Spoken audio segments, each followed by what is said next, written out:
All right, thanks, Jelani. You probably heard how quickly the popularity of pickleball is growing. Apparently, so are the complaints about the noise. Chad Blair from Honolulu Civil Beat joining us now live from Hilo about how this is tearing apart some neighborhoods. Good morning to you, Chad. Good morning and hello from Hilo. It's a beautiful day here. I'm sure it is. Now, Chad, let's just start out with the popularity of pickleball. Even so in Hawaii, across the state, right?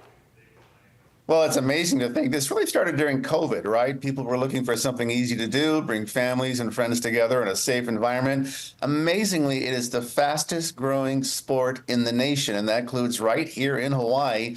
There are no less than 99 locations to play pickleball, and get this, more than 31,000 courts. So clearly it's taken off.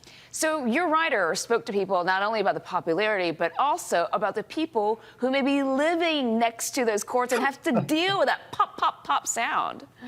Yeah, kudos to Annabelle Inc., our reporter. She did talk to folks on Kauai, folks in Kaneohe, folks on Maui. And the thing is you have the paddle, right? And then you have the plastic ball, and then it goes pop, pop, pop, right? So you combine that with everybody laughing and screaming because they're having so much fun. And then imagine that going on for 8 to 10 hours a day, and you're living right next to the court. So this is driving a lot of people nuts. There are actually potential health problems. That frequency in the ear, hearing those pops and those screams, can actually cause anxiety and stress and physical problems.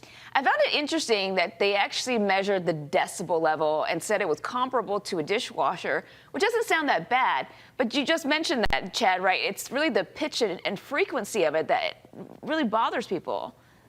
Right. There's clear indications that this is happening. And so what do you do about that? Well, if it's on a city-owned court, I suppose you could sue. You could have a public nuisance complaint if you could demonstrate, that you're having some sort of medical issues. By the way, Annabelle did check with the city. There's so far been there's been complaints, but there's really been no lawsuits. Then what if it's a property that's privately owned? That's another matter, especially if they have permits. And you can call the police, I suppose, but what are they going to do? How do you stop people having fun and playing pickleball, which, by the way, I've never played, Grace, but when I walk by the courts in my neighborhood, people do look like they're having a heck of a lot of fun. It sure can. I know a lot of friends who also play. Chad, good article. Thank you for sharing this with us today. You can read the full article, civilbeat.org, or text 66866 to get that newsletter. Chad, enjoy yourself while you're in Hilo. Thanks. See you next week in the studio, probably. Sounds good. All right, we'll be right back.